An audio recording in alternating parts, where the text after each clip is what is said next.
দোস্ত, তোমরা যারা আজকে 365 দিনে কোনোদিন খোদার ফজরের নামাজ পড়লা না, তিনি যদি বলে ফেলে যে নাফরমান আর কোনোদিন তোরে আমি সেজদা দিতে দেব না, তোর কোন আব্বাই সেজদা দেওয়াইবে তোরে? এই নাফরমান, গত 1 বছরে যে কোনোদিন 5 ওয়াক্ত নামাজ পড়ো নাই, আল্লাহ যদি বলে যা আর কোনোদিন তোকে সেজদা দিতে দেব না, যা। নূহ নবীরে বলছে যে আপনাকে না বললাম আপনি নবী, আপনি ভুল করছেন কেন? আপনারা না বলছি, এই নবী তোমাকে না বলছি আমি আর কাউকে ঈমান দেব না, আবার বলছো কেন? কোরআনুল কারীমের মধ্যে আছে বাপ, নূহ নবীর মতো নবী 950 বছর যে আল্লাহর দিকে ডাকছে মানুষকে, সেই নবী এবার আবার হাত তুলে বলছে আল্লাহ আমার ভুল হয়ে গেছে, আমি বিষয়টা বুঝি নাই, আমি সন্তানের অস্থিরতায়, আল্লাহ আমি আপনার ফয়সালার কথা আমার মনে নাই, আমার সন্তান জাহান্নামী হবে, এটা আমারে পাগল বানায় ফেলছে, এটা আমারে অস্থির বানায় ফেলছে, আমারে ভুলায় দিছে আপনার কথা, আপনি আমারে মাফ করে দেন। ওয়া ইল্লা তাগফিরলি ওয়া তারহামনি আকুম মিনাল খাসিরিন। আয় করিম, আপনি যদি আমারে মাফ না করেন, দয়া না করেন, আমি নবী হয়েও ক্ষতিগ্রস্তদের অন্তর্ভুক্ত হয়ে যাব। চলো আব্বা, আমি শুধু একজন বক্তা, ওয়াজ করতে আসছি, এই জন্য মনে করাইতে আসছি, ভোট চাইতে আসি না, ভোট চাইতে না, আখেরাত মনে করাইতে আসছি। এই 3টা উদাহরণ দিলাম। নবী সাল্লাল্লাহু আলাইহি সাল্লামের হাত নামায় দিছে, ইব্রাহিমের হাত নামায় দিছে, নূহের হাত বলে না কেন? তার চাইতে দামি এখানে কে? এই সৃষ্টিতে কে? আগামীতে আসবে কে? এবার আন্দাজ করেন, আল্লাহ আমারে আপনারে যারে যে আমাদেরকে যাদেরকে ঈমান দিছে, আমরা কালেমা পড়তে পারি, আমরা শুনছি, আমরা মুসলমান, আমাগো আব্বা মা মুসলমান, এই নিয়ামতের কি পরিমাণ কদর করা উচিত, কদর করা উচিত। এই জন্য বললাম রে ভাই, হেদায়েত কার হাতে? ফয়সালা কার হাতে? সর্বশ্রেষ্ঠ রাসূলের হাতেও না, তো বক্তার হাতে তো বেলে নাই, বক্তার তো সেই হিসাবে কি নাই, বেলে তো নাই। আচ্ছা, এর উল্টা আরো 3টা উদাহরণ দেই, দেখেন আরো সহজ, এটাও লম্বা না, 3টা আবার বিকল্প উদাহরণ দেখেন, আপনি আরো মজা পাইবেন। এই 3টা উদাহরণ আপনি দেখেন। বাপ ফুত 2 জন, ফুতের বয়স মাত্র 12 বছর। বাপে ফুতেরে বলল, আমি স্বপ্নে দেখছি আব্বা তোমার আমি আল্লাহর জন্য জবাই করতেছি। আমার 12 বছরের ছেলে কয় আব্বা আমি রাজি। এত অল্প বয়সে রবের জন্য জীবন দিতে হবে, এই বুঝেই ফোলা বুঝলো কেমন?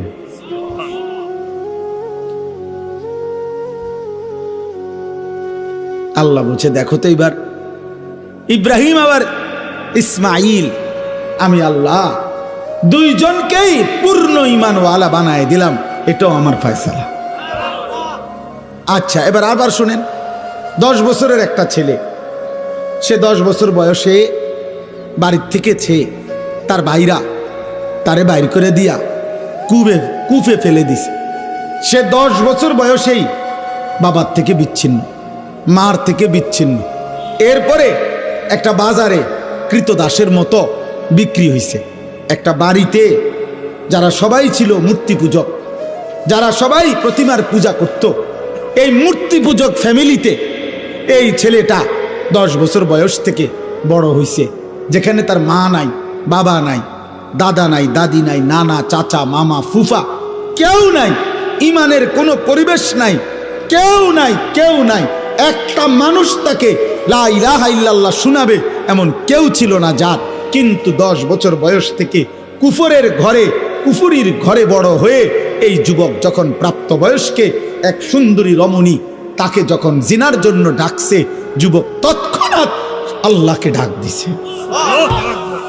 কে তারে শিখাইলো? মালিক। ক্বালা মাআযাল্লাহ। জুলাইখার আমন্ত্রণে ইউসুফ চিৎকার দিয়ে বলছে, আমি আল্লাহকে ভয় করি, আল্লাহর কাছে পানাহ চাই। ইন্নাহু রাব্বি আহসানা মাসওয়াই, আমার সেই আল্লাহ যিনি আমাকে জন্ম থেকে এই পর্যন্ত বড় উত্তম ভাবে লালন পালন করেছেন। ইন্নাহু লা ইউফলিহুজ যালিমুন। ইউসুফ আলাইহিস সালাম জুলাইখাকে মোট 3টা কথা বলছে। 1 নাম্বার বলছে, জুলাইখা তোমার এই হারাম প্রস্তাব থেকে আমি আল্লাহর পানাহ চাই। 2 নম্বরে বলছে, জুলাইখা আমার আল্লাহ আমারে বড় বেশি যত্ন করে লালন পালন করেছে জুলাইখা। 3 নম্বরে বলছে, ইন্নাহু লা ইউফলিহুজ যালিমুন। জুলাইখা কিয়ামত পর্যন্ত মনে রাখবা, কোনো পাপী, কোনো নাফরমান আল্লাহর অবাধ্য বান্দা কখনোই সফল হয় না। কে তারে এই বুঝ দিল? কে? বুঝছেন উনি কে? ইউসুফ। আরেকজন সে হলো যে ছোট্টবেলায় জন্মের পরেই কোলে বাচ্চা, কোলে দুধ পান করা অবস্থায় আল্লাহর হুকুমে তার মা তাকে কুয়াত পানি ফেলে দিছে। বাক্সতে ভরে কি করে দিছে? পানিতে ফেলে দিছে। তাইলে এই বাক্সতে ভরে পানিতে ফেলে দেওয়ার পর থেকে তারে, এই বাচ্চাটাকে আল্লাহ চিনাবে কে? আখেরাত চিনাবে কে? তাকে নেককার চিনাবে কে? কিছুই জানে না। তাকে আল্লাহ তাআলা পৌঁছায় দিছে এমন এক ঘরে, যেই ঘর শুধু কুফুরের ঘর না, কুফরের সর্দার, কুফরের সবচেয়ে বড় দাবিদার, খোদা দাবিদার বেঈমানের ঘরে, ফেরাউনের ঘরে বড় হইছে, ফেরাউনের ঘরে, বেঈমানের ঘরে, খোদা দাবিদারের ঘরে। কিন্তু সেই ঘরে এই কোলের বাচ্চা বড় হইয়া আগামী দিনে এই বাচ্চাই রাসূল হয়ে গেছে। আসমানওয়ালা বলেন, আমি বানাইছি। আমি ফেরাউনের ঘরে তারে আল্লাহ চিনাইছি, আমি জুলাইখার ঘরে তারে আল্লাহ চিনাইছি। সুবহানাল্লাহ, সুবহানাল্লাহ। এই জন্য দোস্ত এই তিনটা 6টা উদাহরণ দিলাম। মূলত হেদায়েত কার হাতে? ফয়সালা কার হাতে? পরিবর্তন কার হাতে? কিশোর ভাই, যুবক ভাই, বয়স্ক ভাই, পর্দার আড়ালের মা বোন, প্রত্যেকে আপনাদের সবার কাছে আমার অনুরোধ, আমি আর লম্বা করতে চাই না।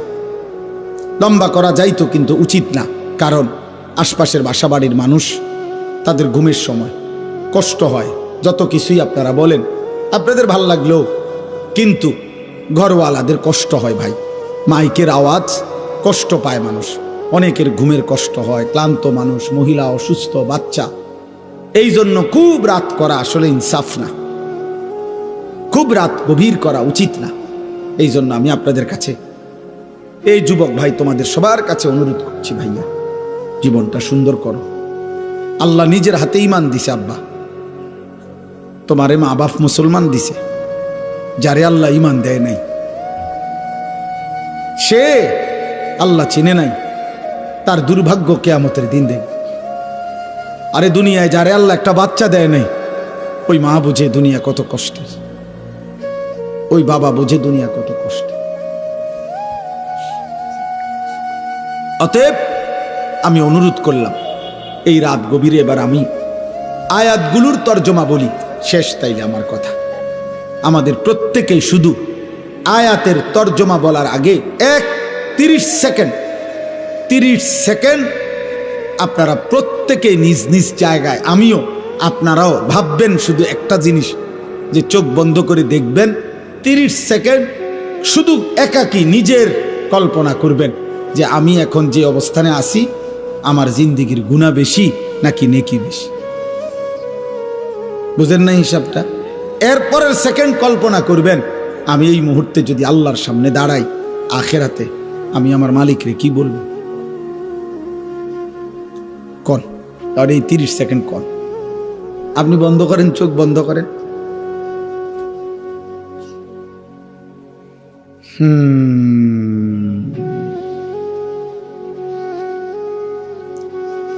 বলেন কি মনে হয় বাপ, গুনাহ বেশি না নেকি বেশি? রবের সামনে দাঁড়াইলে কি বলবে, কেমনে জবাব দিবেন? ওয়াকিফুহুম ইন্নাহুম মাসউলুন। কোরআনুল কারীমের মধ্যে আছে আল্লাহ হাসরের ময়দানে ফেরেশতাদেরকে বলবেন, আমার একজন একজন বান্দাকে এনে আমার সামনে দাঁড় করাও, আমি আল্লাহ এই মুহূর্তে একজন একজন করে আমি নিজেই জিজ্ঞেস করব। আমি জিজ্ঞেস করব, আল্লাহ জিজ্ঞেস করবেন। আল্লাহ, আমার কাছে কিতাব আছে ওয়াজাআত সাকরাতুল মাউত বিল হক, এই কিতাবে লিখছে একজন বড় বুজুর্গ আলী ইবনুল ফুজাইল রাহিমাহুল্লাহ, এই বড় বুজুর্গ একদিন রাত গভীরে এই আয়াত এটা পড়তেছিলেন তাহাজ্জুদে, ওয়াকিফুহুম ইন্নাহুম মাসউলুন। আল্লাহ বলবেন একজন একজন করে আমার সামনে দাঁড় করাও, আমি আল্লাহ আমি নিজে জিজ্ঞেস করব আমার বান্দাকে, বান্দা আমার 60 বছর আমারে ফিরিয়ে দাও, আমার নিঃশ্বাসের হিসাব দাও, আমার খাবারের লোকমার হিসাব দাও, আমার আলো অন্ধকারের প্রতি সেকেন্ডের হিসাব দাও। এই কথাইটা উনি ভাবতেছিলেন আর মনে মনে ভাবতেছিলেন, হায় আমার রবের সামনে আমি কি বলবো, আমি কি বলবো, আমি কি বলবো। খোদার কসম এই কিতাবের মধ্যে আছে, এই কথা ভাবতে ভাবতে উনি বেহুশ হইয়া পড়ে গেছেন, আর হুঁশ ফিরে নাই, উনি ইন্তেকাল করছেন, উনি মৃত্যুবরণ করেছেন। যে হায় আমি আমার মালিকের সামনে কি বলবো, আমি আল্লাহর সামনে কি বলবো, আমি আল্লাহর সামনে কি বলবো। ওয়ালাউ তারা ইদিল মুজরিমুনা নাকিসু রুউসিহিম ইনদা রাব্বিহিম, আল্লাহ বলে বন্ধু সেদিন আপনি দেখবেন সমস্ত পাপী নাফরমান ঘৃণায় লজ্জায় অপমানে মাথাটা নুয়ে আমি আল্লাহর সামনে দাঁড়িয়ে আছি, অপমানে মাথা তুলে তাকাইতে পারবে। আল্লাহ কোরআনে বলছেন আয়ুদাউনা ইলা সুজুদি ফালা ইস্তাতিউন, কিয়ামতের দিন হাসরের ময়দানে ফেরেশতা নাফরমান বান্দাকে ডাক দিয়ে বলবে, হে নাফরমান, মোট সারা জিন্দেগির এত লক্ষ সেজদা তোমার মোট ছুটে গেছে, এখন দাও।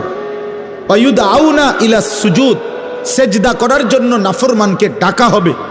আল্লাহ বলেন ফালা ইস্তাতিউন, 100 বার লক্ষ বার কোটি বার চেষ্টা করে বেঈমান আর একটা সেজদা দিতে পারবে, আর কোমর ভাঙবে না, আর হাঁটু বাঁকা হবে না, আর কোনোই ভাঙবে না। আল্লাহ বলেন খাশিআতান আবসারুহুম, নাফরমান তখন মাথা নুয়ে ফেলবে, তার হাকুহুম জিল্লা, লজ্জা আর অপমান তাকে ঘিরে ধরবে। দোস্ত তোমরা তো মনে করছো টেলিভিশনের খবর যদি তোমাদের এতটা বিশ্বাস হয়, সমবয়সী বন্ধুর কথা, নাটকের কথা, সিনেমার কথা, গায়িকার কথা, অ্যাডভার্টাইজের কথা, চ্যানেলের খবরের কথা, তো আসমানওয়ালার কথা আমার বিশ্বাস হবে না কেন? মুহাম্মদ আরবি সাল্লাল্লাহু আলাইহি সাল্লামের কথা আমাদের বিশ্বাস হবে না কেন বলে? এই জন্য আমি প্রত্যেকটা কিশোর যুবককে খুব মনোযোগ দিয়ে তোমরা ভাই শুনতেছো, মাশাআল্লাহ, আল্লাহ তোমাদেরকে বসার মধ্যে বরকত দান করেন।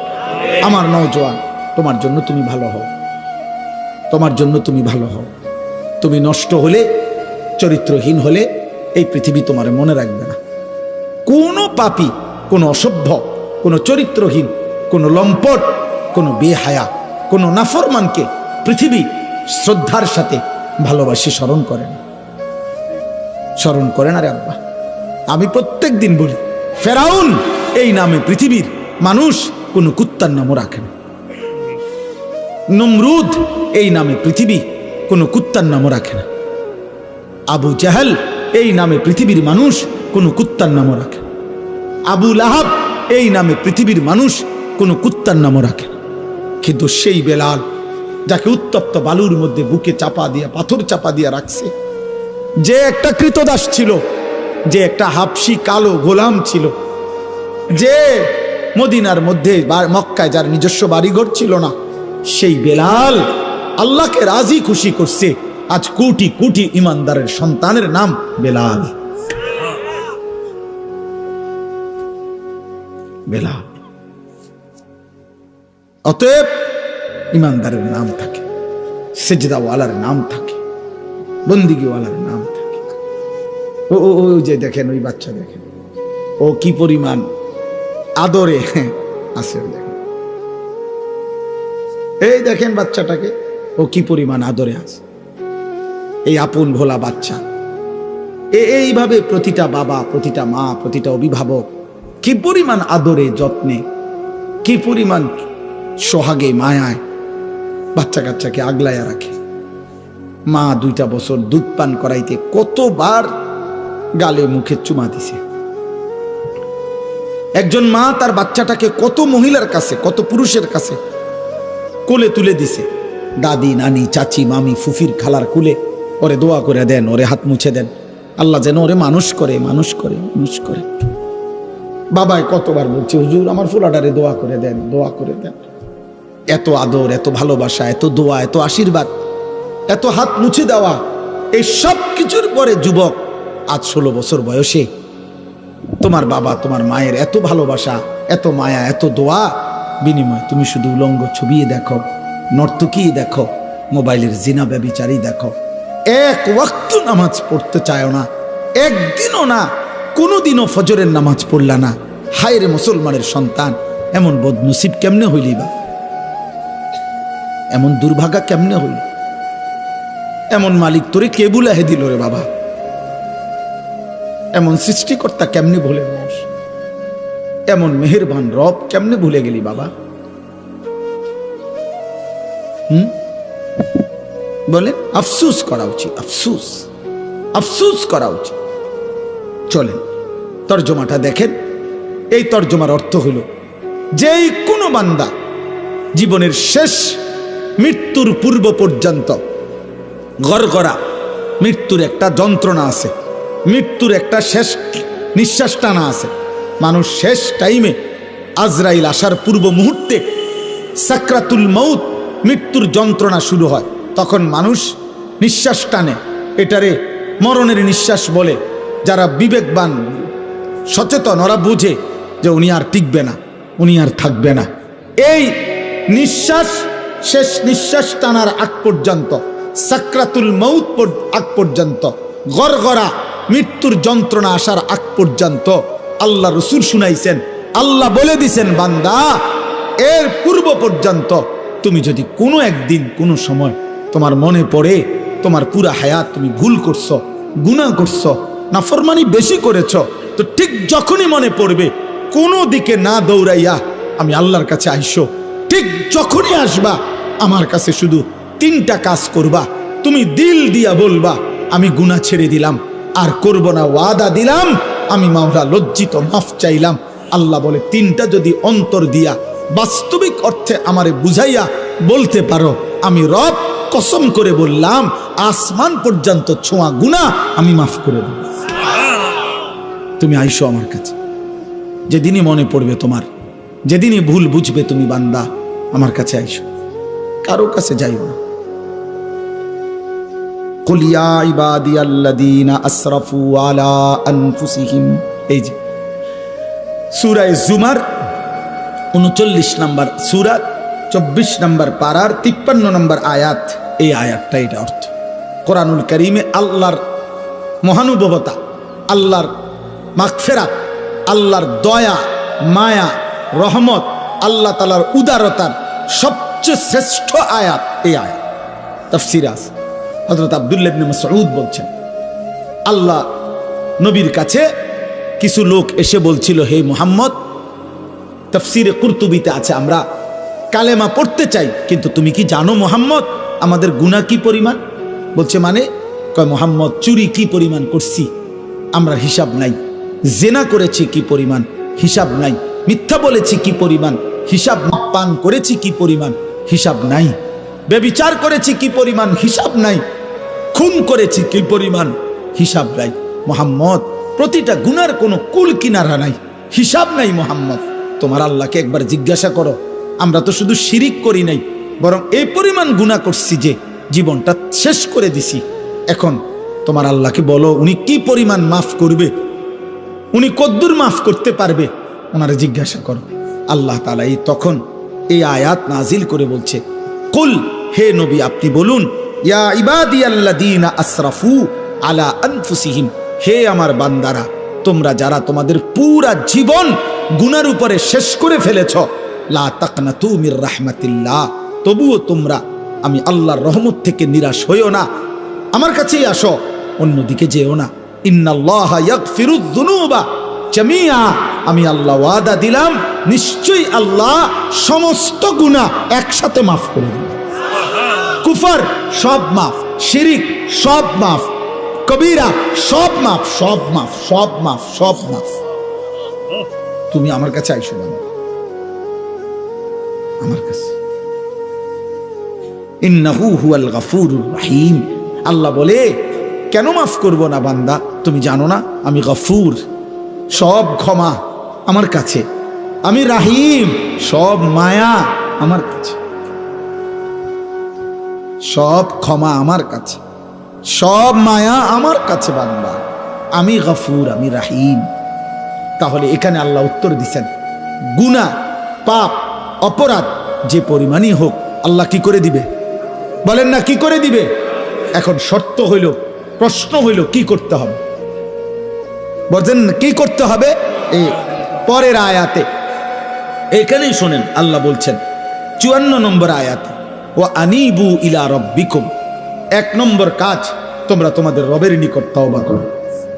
আনিবু আই তুবু আই ইরজিউ, তোমরা তোমাদের রবের কাছে ফিরে আসো, তোমরা তোমাদের রবের কাছে তওবা করো, তোমরা তোমাদের রবের কাছে এনাবাত ঝুঁকে আসো, এদিকে আসো, রবের কাছে আসো।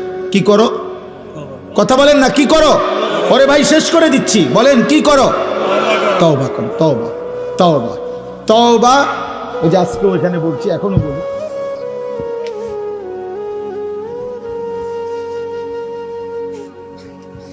শায়েখের মতো বুঝাই দেয়।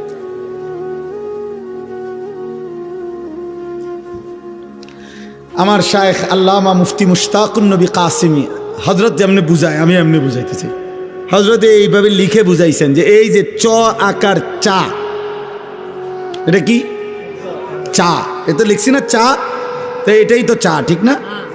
না, এটা চায়ের শব্দ। চা কোনটা? চা পাতা, চিনি, ফানি, তিনটা মিললে যেটা হয় এটা চা, এটা চায়ের শব্দ। এই জন্য তওবা, এটা তওবার শব্দ, আস্তাগফিরুল্লাহ এটা তওবার শব্দ। কিন্তু তওবা হলো 3 জিনিসের নাম। 1, পূর্বের সব গুনাহ ছেড়ে দেওয়া। 2, আর করব না ওয়াদা দেওয়া। 3, লজ্জিত আর অনুতপ্ত হয়ে আল্লাহর কাছে ক্ষমা চাওয়া। এই 3টা একসাথ করলে যেটা হয় ওইটারে কয় তওবা। ওইটা যদি সত্যিকার হয়, ওইটা যদি দিল থেকে হয়, ওইটা যদি বাস্তবসম্মত হয়, আল্লাহকে তো আর ফাঁকি দেওয়া যাবে না। যাবে? আল্লাহ ভিতর বুঝেনি, আল্লাহ অন্তর বুঝেনি, আল্লাহ দিল বুঝেনি, আল্লাহ বাস্তবতা বুঝেনি, আল্লাহ তাআলা সব জানেনি, আল্লাহ আমার খাসিয়ত জানেনি।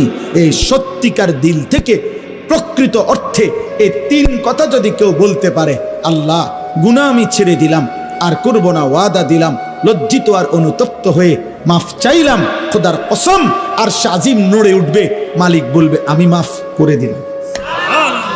যদি বলেন কদ্দুর, আল্লাহ বলবেন তুই না কবি কদ্দুর, এই বেটা কদ্দুর দরকার তোর, মাফ। আসমান ছোঁয়া মাফ, সমুদ্রের ফেনা পরিমাণ মাফ, হিমালয় পর্বতের উচ্চতা মাফ, মাফ, জমিনের বালুকণা পরিমাণ মাফ, মাফ। লাউ বালাগাত যুনুবুকা আনানাস সামা সুম্মা ইস্তাগফারতানি গফারতু লাকা ওয়ালা উবালি, কোনো পরোয়া করব না, মাফ। কেউরে কিছু জিগাইতাম না, 2-1 লোক লইয়া লই আগে, এও তুমি জিঙ্গাও তারে আসলে ঠিক কয়নি না হুদা। আল্লাহ বলবেন দা কেউরে জিগাইতে না, আমি বুঝ পাইলে হয়েছে, আমি দেখব দিল, আমি মাফ করে দেব। তুমি রাতে আসলে রাতে মাফ, দিনে আসলে দিনে মাফ।